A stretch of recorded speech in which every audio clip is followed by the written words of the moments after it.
हे भारत, सभी प्राणी जन्म से पहले अप्रकट थे और मरने के बाद अप्रकट हो जाएंगे, केवल बीच में ही प्रकट दिखते हैं।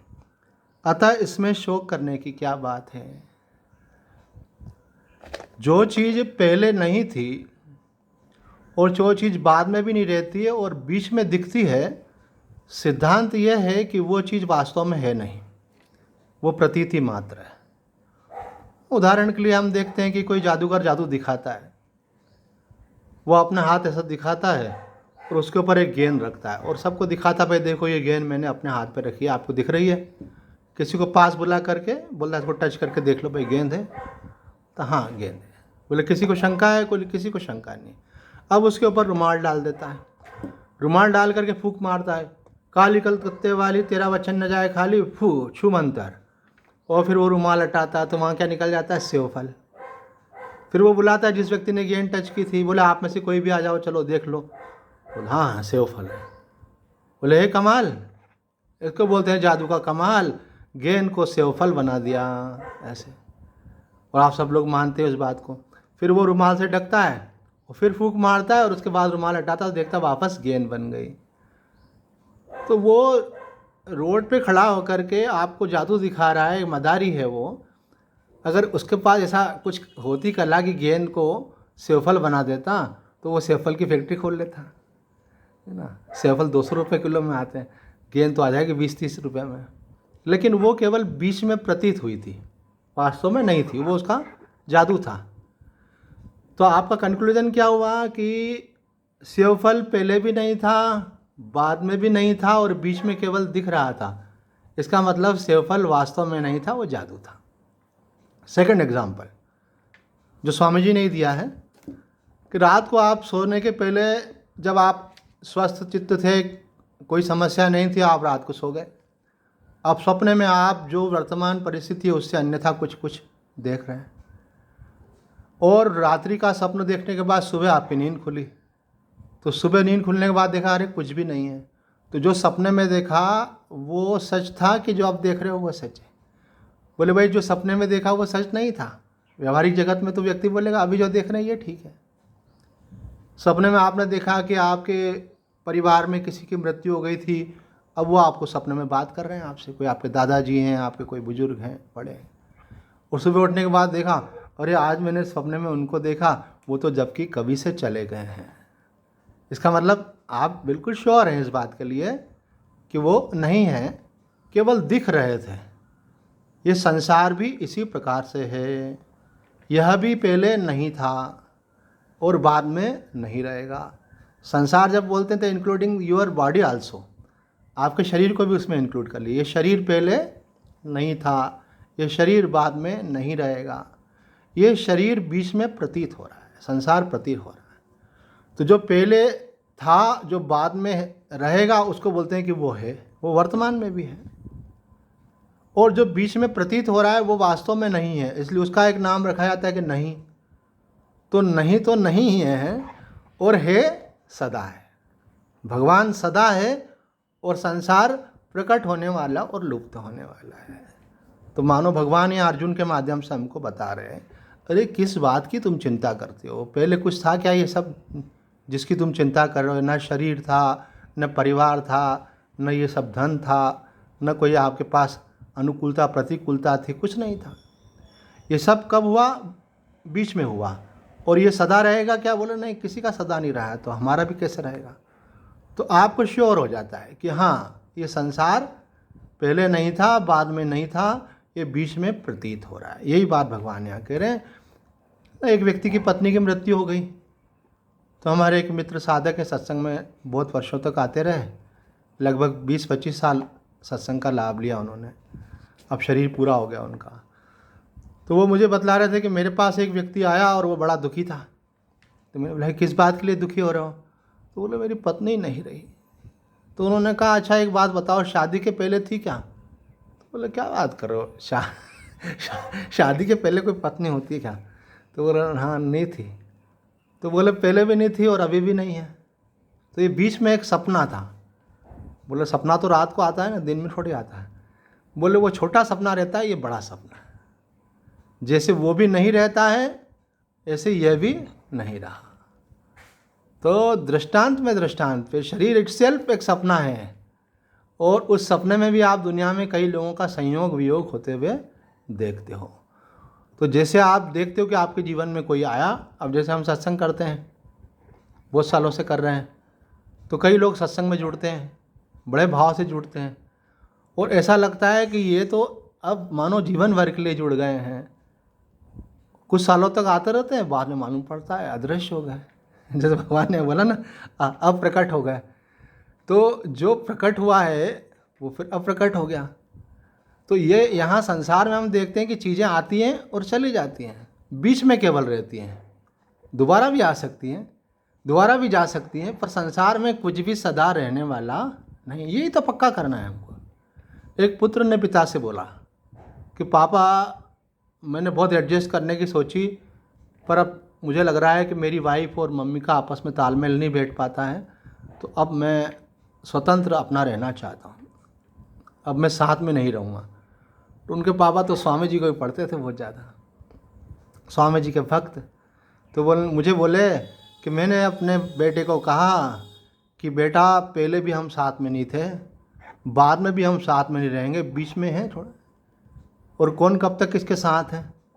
तो आखिर तो सत्य तो यही है कि आए थे अकेले, वो जाना है अकेले, बीच में साथ मिला, पर बीच में भी साथ मिला नहीं है, प्रतीत होता है।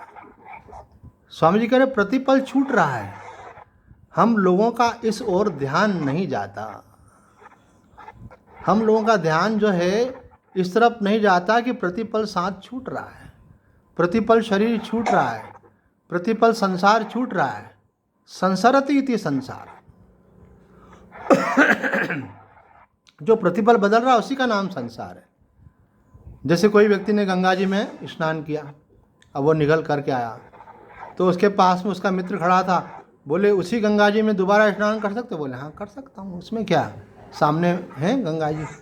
बोला नहीं, उसी गंगा जी में आप स्नान नहीं कर सकते, पहले वाला जल आगे बढ़ गया, अब गंगा जी की धारा जो पीछे से और आ रही उसमें आप स्नान कर रहे हो। आप जिस मकान में रह रहे हो, जिस दिन आप उसमें आए थे मकान में, क्या वही मकान है ये? बोले हाँ वही वाला। बोले नहीं, वो वाला नहीं है, प्रतिपल क्षय को प्राप्त हो रहा है, प्रतिपल बदल रहा है। तो हमारा परिवर्तन की तरफ ध्यान जाए कि एक चीज़ ये है जो बदल रही है, वो एक चीज़ वो है जो सदा है। तो परमात्मा सदा है, वो संसार परिवर्तनशील है, ये शरीर परिवर्तनशील है, और उसको जानने वाला सदा है। यही बात पिछले श्लोकों में भी भगवान ने कही थी, बचपन आया चला गया, लेकिन बचपन को जानने वाले आप तो हो, जवानी आई चली गई, लेकिन उसको जानने वाले आप तो हो। बोले इसी प्रकार से वृद्धावस्था आती है, वो भी चली जाती है मृत्यु के साथ, लेकिन आप रहते हो, और आप रहते हो, और आपको मानो ज्ञान नहीं हुआ, आपको भगवान की शरणागति प्राप्त नहीं हुई, तो आप अपनी यात्रा में दूसरा शरीर धारण कर सकते हो। बाकी एक बात मैं आपको बताऊं, एक महात्मा जी का कल प्रवचन सुन रहे थे तो हमको थोड़ा अच्छा लगा। उसमें एक बात उन्होंने ये बोली कि आप इस मुगालते में मत रहना कि आपको बार बार चांस मिलेगा। भगवान ने ये मनुष्य का शरीर दिया है आपको, पता नहीं कौन से पुण्यों से, भगवान की कृपा से आपको ये अवसर मिला है, और हो सकता है कि फिर अगली बार ये चांस ना मिले, अगली बार मानव का शरीर ना मिले।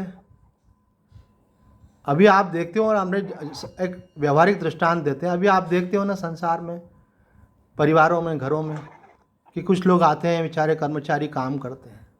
मैं अपने यहाँ देखता हूँ, एक बूढ़ी उम्र की महिला है, ऑलमोस्ट 65-70 ईयर्स की होगी, वो आश्रम में बर्तन मांजती है, वो आश्रम में झाड़ू पोछा करती है। अभी कोरोना के कारण काफ़ी लोगों ने उसको बोला हमारे यहाँ काम नहीं करना, उसका घर खर्च नहीं चल रहा था। मैंने कहा कोई बात नहीं, कुछ ऊपर की ओर साफ़ सफाई कर दिया करो हमारे यहाँ। ये तो वो इस बात के लिए डरी रहती है कि मुझे जो आपके और 2-3 घरों के काम से जो 5,000 मिल रहे हैं तो कोई निकाल नहीं दे। तो मैं अगर कोई गलती करती हूँ और मैं बोलता माता जी आपने ठीक नहीं किया, तो बोले स्वामी जी गलती हो जाती है, मैं अगली बार ध्यान रखूँगी। जबकि उसका नेचर इतना विनम्र नहीं है, पर अब वो डरी हुई है कि ऐसा नहीं हो कि मेरे को जो 5-6 हज़ार रुपये मिल रहे हैं वो भी मेरे कोई मुझे निकाल नहीं दे। ऑलरेडी तो मेरे को 4 घरों से निकाल दिया। जबकि मेरा तो ऐसा कोई भाव नहीं है निकालने का, पर उसका अपना भय। तो मैं देखता हूँ कि एक व्यक्ति के पास अपना जीवन चलाने के लिए सफिशिएंट कंफर्ट है, जीवन भर की सुरक्षा है और पर्याप्त धन है, और एक व्यक्ति की स्थिति यह है कि उसको अभी वर्तमान जीवन चलाना ही संघर्ष हो रहा है। बीमारी हो जाती है तो इलाज के लिए उधार पैसे मांगने पड़ रहे हैं, पैसे उधार मांग रहे हैं तो बोले थोड़े थोड़े करके कटवा देंगे। कितनी दिक्कतें हैं। तो भगवान ने अगर आपको अवसर दिया है, आपको जीने के लिए धन दिया है, आपको स्वस्थ शरीर दिया है, भगवान ने आपको बुद्धि दी है, और उसमें भी सबसे बड़ी बात मैं बताऊं आपको, बिन हरि कृपा मिले नहीं संतान। आज मेरी भी इच्छा होती है, जैसे आपकी है, मेरी भी इच्छा होती है किसी संत के चरणों में बैठ करके ज्ञान चर्चा करूं, भक्ति चर्चा करूं, पर उज्जैन शहर में मुझे ऐसा कोई महात्मा नहीं है। मैं कोई किसी के नॉलेज में हो तो मुझे बताना। उज्जैन शरीर में ऐसा कोई महात्मा नहीं है जिसके पास बैठ करके मैं ज्ञान विज्ञान की चर्चा कर सकूं। एक महात्मा जी हैं, बड़े तपस्वी हैं, लेकिन उनको शास्त्रों का ज्ञान नहीं है, तपस्या है, उनके पवित्र जीवन है, बुजुर्ग हैं। मैं कभी कभी उनके यहाँ जाता रहता हूँ, तो मुझे लोग बोलते हैं स्वामी जी इनको तो शास्त्र ज्ञान नहीं है इतना, वेदांत तो बिल्कुल नहीं जानते हैं, तो फिर आप इनके पास क्यों जाते हैं? मैंने कहा तपस्वी हैं, अच्छा लगता है, बुजुर्ग हैं, पवित्र आत्मा है, इसलिए जाता हूँ। लेकिन मेरी प्रायोरिटी किसकी रहेगी? क्योंकि मेरे को सत्संग में रुचि है, मेरे को शास्त्र में रुचि है, तो मैं तो चाहूँगा ऐसा कोई मिल जाए। तो जैसे आपको मैं मिल गया हूँ, मुझे भी कोई ऐसे मिल जाए तो मैं सुनना चाहता हूँ, मुझे तो अच्छा लगता है। ये तो सौभाग्य होता है जिन लोगों को महापुरुषों के, संतों के दर्शन होते हैं, उनके सत्संग का लाभ मिलता है। तो समय रहते उसका लाभ लेना चाहिए। काल ही कर्म ही ईश्वर ही मिथ्या दोष लगाए। रामायण में कहा है कि समय निकल जाता है तो आदमी बोलता है फिर, ओहो ये काल मेरा ऐसा था, बोले पता नहीं कौन से कर्म किए थे, पता नहीं भगवान ने हमको अवसर ही नहीं दिया। अभी मैं जहाँ बैठ कर के आपको सत्संग सुना रहा हूँ, ये 22 साल पहले इस आश्रम में मैंने आ गया था। उसके पहले 7 साल तक कोई दूसरे लोग रहते थे। तो यहीं जहाँ मैं बैठा हूँ, यहाँ वो माताजी का पलंग होता था, अभी यह मंच बन गया है। तो माताजी बोलते थे मैं यहाँ से बैठ कर के बाहर खिड़की से बाहर देखती रहती थी और सोचती थी कि कभी कोई संत नहीं आता है, कभी कोई संत नहीं निकलता है इधर से। बताओ, पता नहीं क्या उनका संकल्प था कि जिस आसन पर वो बैठती थी उसी जगह हमारा मंच बना। बाद में वो मकान उन्होंने हमको सेल कर दिया। बोले सालों तक मैं सोचती थी, जब उन्होंने छोड़ दिया उस समय जब मैं उनका पोता मुझे मिलवाने के लिए लाया दादी से, तो बोले कि मैं तो ये सोचा करती थी कि संत क्यों नहीं आते, पर संत का आना तब हुआ जब मेरा जाना हो रहा है। अब माताजी का भी शरीर पूरा हो गया। तो देखो बीता हुआ समय लौट करके नहीं आता। ये काल बहुत बड़ी चीज़ है। अगर आप किसी को समय दे रहे हो, इट मीन्स आप उसको जीवन दे रहे हो। इसको आप हल्के में मत लिया करो। क्यों कि आपका जीवन वर्षों से मिलकर के बना है, वर्ष महीनों से मिलकर के बना है, महीने दिनों से और दिन घंटों से। अगर आप 1 घंटा किसी को दे रहे हो, मतलब अपना जीवन उसको दे रहे हो। आप सोचते हैं मैं सीरियल देख रहा हूँ, मैं मूवी देख रहा हूँ, मैं गपशप मार रहा हूँ, मैं रिलैक्स हो रहा हूँ, तो आप अपना समय अगर ऐसे गवा देंगे तो कैसे काम चलेगा? असली चीज़ को आपको जानकर उसमें दृढ़ता से स्थित होना है। तो स्वामी जी बोल रहे हैं ये सब कुछ बदलने वाला है, उसका सहारा मत पकड़ो और जीवन रहते अपना काम बना लो। शरीर का कोई भरोसा नहीं। असली चीज़ जो है, देखो सत्संग जो है कभी भी पूरा नहीं होता है। मुझे एक संस्था में बड़ा अच्छा लगा, वहाँ वो कोई ग्रंथ पढ़ाते हैं, तो ग्रंथ पढ़ाने के बाद ग्रंथ के आखिरी श्लोक पूरा होने के बाद में फिर वो पहला श्लोक फिर से लेता है। तो किसी ने पूछा कि महाराज जी ये परंपरा क्यों है? तो उन्होंने बोला ये हमारे यहाँ ये परंपरा इसलिए है कि हमारे गुरुजी कहते थे कि ग्रंथ कभी पूरा नहीं होता है, आपकी ज़िंदगी पूरी हो जाती है, मनन करते रहो। जय कृष्ण मूर्ति कहते थे कि लर्निंग की प्रोसेस कभी समाप्त नहीं होती है। पूज्य स्वामी जी को हमने देखा था जब उनका शरीर पूरा हुआ, उसके 1-2 वर्ष पहले भी हम दर्शन करने गए थे। स्वामी जी निरंतर स्वाध्याय में रहते थे, लोक कल्याण में रहते थे, रात रात भर बैठ करके हम लोगों के लिए। इतना ऐसा लगता है कि जैसे भगवान श्री कृष्ण ने गीता बनाई और भगवान ने उस गीता की व्याख्या के लिए स्वामी जी को बनाया। इतनी उन्होंने मेहनत करी, और उसके बाद अगर हम उसका मनन नहीं करें तो ये हमारा दोष है। उन्होंने विस्तार पूर्वक व्याख्या की। कई टीकाएं पढ़ने के बाद हमने देखा कि ये टीका जो है सारी टीकाओं को समेट करके अपने अंदर कर लेती है, किसी सिद्धांत का खंडन नहीं है। स्वामी जी के लिए ये नहीं था कि आप जो है द्वैतवादी हो कि अद्वैतवादी हो। हम तो शंकर संप्रदाय से दीक्षित हुए थे, पर महाराज जी के पास गए, महाराज जी के साथ सत्संग में रुचि ली तो महाराज जी ने कहा रहो साथ हमारे। तुम ऋषिकेश में महाराज जी के साथ रहे। महाराज जी के लिए कोई भेदभाव नहीं था। एक प्रसंग में महाराज जी ने बहुत बड़ी बात कही। किसी श्रोता ने एक प्रश्न पूछा कि एक महात्मा का नाम लिया कि वो महात्मा जी कहते थे कि तुम अगर मेरी संस्था की सेवा करते हो तो वो मेरी सेवा है। मैं नाम नहीं लेना चाह रहा हूँ किसी का भी, क्योंकि वो भी अत्यंत आदरणीय महापुरुष का नाम था। तो क्या स्वामी जी अगर हम गीता भवन की सेवा करते हैं तो वो आपकी ही सेवा है क्या? तो स्वामी जी का नहीं, जहाँ हो आप जिसकी भी सेवा कर रहे हो वो भगवान की सेवा कर रहे हो। स्वामी जी अपने को कभी संप्रदाय से नहीं बांधते थे, कभी किसी आश्रम से नहीं बांधते थे। इतना आइडियल जीवन था उनका। लोग उनके पास रुपया लाते थे, बोले कि मुझे क्यों दे रहे हो, खुद ही सेवा करो। स्वामी जी की वसीयत पढ़ने लायक थी, थोड़ी सी भी अगर लोकेश ना हो तो ख़त्म हो जाए। स्वामी जी ये नहीं चाहते थे कि मेरे नाम का प्रचार हो, मेरे नाम का बैनर लगा के कोई प्रवचन करे, मेरी वस्तु किसी को दी जाए। स्वामी जी ने तो यहाँ तक कहा था कि शरीर छूटने के बाद लोगों को सूचना भी नहीं की जाए कि शरीर छूट गया है, वो आए ऐसे, और कोई स्मारक नहीं बनाया जाए, कोई समाधि नहीं बनाई जाए, नहीं तो लोग फिर उनको ही पूछ। स्वामी जी का था कि आप ज्ञान सुनो। मैं जब ऋषिकेश में स्वामी जी के आज्ञा से वहाँ रहने लगा तो स्वामी जी ने मुझे व्यवस्था दे दी थी, वहाँ रहता था, तो रोज़ सत्संग होता था। तो इच्छा होती थी कि स्वामी जी के पास जाके बैठें। तो जैसे बच्चा होता है माँ बाप के पास, उसको अच्छा लगता है। अब हमने घर बार छोड़ दिया, हमारे माँ बाप तो ये संत ही हैं। देखो आप संसार को पकड़ते हो ना, इसलिए संत पकड़ में नहीं आते। आप जो संसार को मेरा मानते हो ना, इसलिए आपको संतों और गुरुओं के प्रति इतना मेरापन नहीं आता। बुरा मत मानना। मैं अपना बताता हूँ, हमको ऐसा लगता था कि हमारे तो आश्रय यही हैं, यही सब कुछ है, ये मम्मी भी हमारे यही हैं, पापा भी यही हैं, और उनके साथ हमारा इमोशनल फुलफिलमेंट होता था। पहले भी मैं जिन गुरुजी के पास था तो मुझे कभी ये महसूस नहीं हुआ कि मैंने शादी नहीं की। मुझे ये महसूस नहीं होने दिया कि मेरा कोई दोस्त नहीं है। वो मेरे दोस्त भी थे, वो मेरे लाइफ पार्टनर भी थे। उनके साथ में बहुत अच्छे से हंसी मजाक भी कर लेता था, गपशप भी हो जाती थी, और फिर जो मेन बात थी वो सत्संग की थी।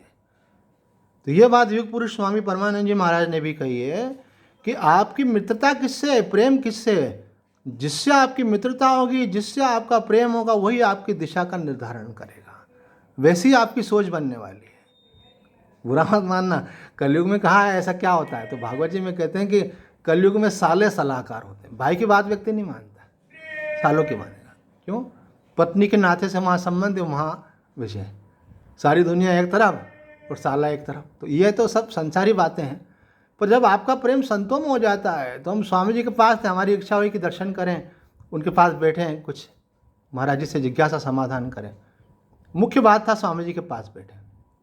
तो जब हम स्वामी जी के पास जाना चाहते थे तो उनके जो परिकर थे उनसे बोला, भाई महाराज जी के दर्शन करने। बोला दर्शन तो सत्संग में हो ही जाते हैं। मैंने कहा नहीं, कुछ पूछना भी है उनसे। तो बोले थोड़ा व्यस्तता है, फिर भी कोशिश करते हैं। फिर उन्होंने कहा आप संत हैं और महाराज जी के पास आए हैं, ठीक है। तो एक दिन बाद मुझे उन्होंने महाराज जी के पास, स्वामी रामसुदास जी महाराज जी के पास जाने के लिए समय दे दिया। मैं गया, मैंने जाके महाराज जी को प्रणाम किया। मैं बता रहा हूँ महापुरुषों का जीवन कैसा होता है। तो महाराज जी ने कहा कि बताओ कैसे आना हुआ। तो मैंने कहा महाराज जी बस आपके दर्शन करना थे। तो महाराज जी ने कहा अरे दर्शन से क्या होगा, कोई जिज्ञासा हो तो पूछो, साधक संजीवनी पढ़ते हो?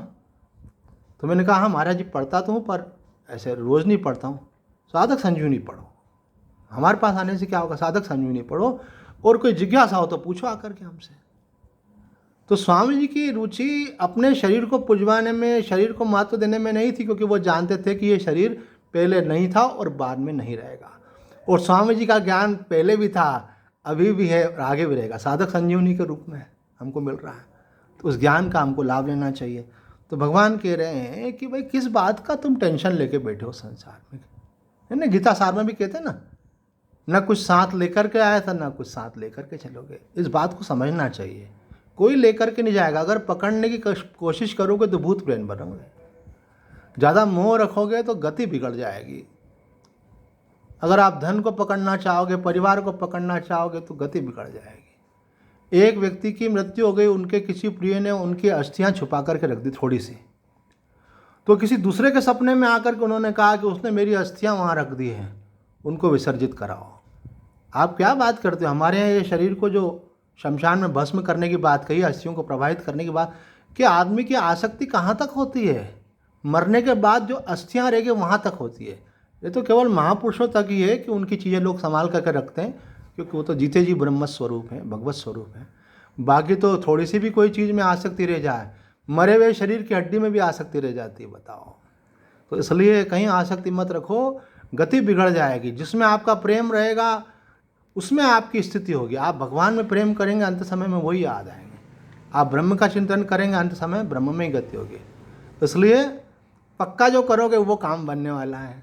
तो पक्का ये करो कि संसार पहले नहीं था, बाद में नहीं था, और बीच में भी है नहीं, प्रतीत हो रहा है ना, मिला हुआ नहीं है। जैसे उदाहरण के लिए, अब मैं सत्संग कर रहा हूँ और मुझे टाइम देखना हो, किसी ने मुझे घड़ी दे दी टाइम देखने के लिए, और मुझे सत्संग पूरा वापस लौटा दी, तो घड़ी मेरी हो गई क्या? तो संसार वापरने के लिए मिला है, आपका नहीं है। वो केवल प्रतीति मात्र है, व्यवहार मात्र है। तो आज इतना ही कहकर अपनी वाणी को विराम देते हैं। ओम पूर्णमद पूर्णमदम पूर्णात् पूर्णमुदच्यते पूर्णस्य पूर्णमादाय पूर्णमेवावशिष्यते। ओम शांति शांति शांति। नारायण।